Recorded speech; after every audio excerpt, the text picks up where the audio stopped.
السلام علیکم and welcome back with a new video. ناظرین، آج ہم کرونا وائرس یعنی کووڈ-19 کے بارے میں تفصیلی بات کریں گے.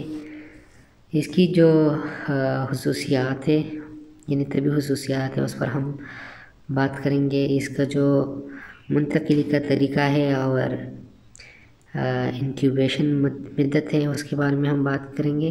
اس کے انتظام کے بارے میں، پھر اس کے بچاؤ کے بارے میں، اور پھر ہم مشورہ برائے صحت آپ کو دیں گے. تو آپ ہمارے ویڈیو کو سکپ نہ کریں، ویڈیو کو سرے سے لے کر آخر تک دیکھیے گا. اور اگر آپ ہمارے چینل پر نئے ہیں تو ہمارے چینل کو سبسکرائب کر دیجیے.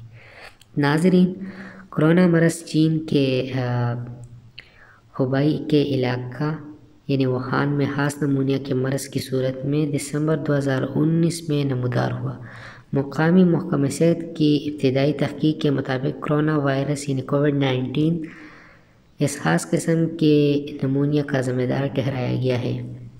تو ناظرین، کرونا وائرس کی جو طبی خصوصیات ہے تو وہ یہ ہیں کہ کووڈ-19 کے سب سے زیادہ عام علامات میں بخار، بے چینی، خشک کھانسی اور سانس لینے میں تنگی شامل ہے.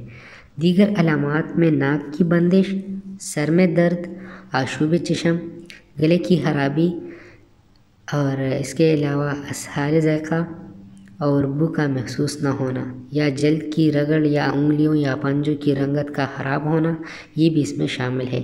بعض افراد وبا سے متاثر ہو جاتے ہیں لیکن ان میں نہایت معتدل یا غیر مذکورہ علامات موجود ہوتی ہے، جیسے کہ عالمی ادارہ صحت کے مطابق تقریباً 20% کیسز میں سانس لینے میں دشواری کے ساتھ سنگین نوعیت کی بیماری جنم لے سکتی ہے.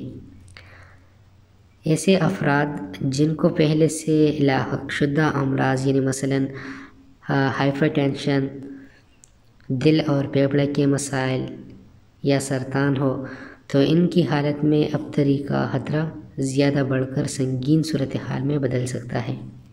تو ناظرین، اب ہم بات کرتے ہیں منتقلی کا طریقہ اور انکیوبیشن میتھڈ. کرونا وائرس جو کہ ٹرانسمیشن کا بنیادی طریقہ سانس کی بوندوں کے ذریعے ہوتا ہے، وائرس رابطے کے ذریعے بھی منتقل ہو سکتا ہے.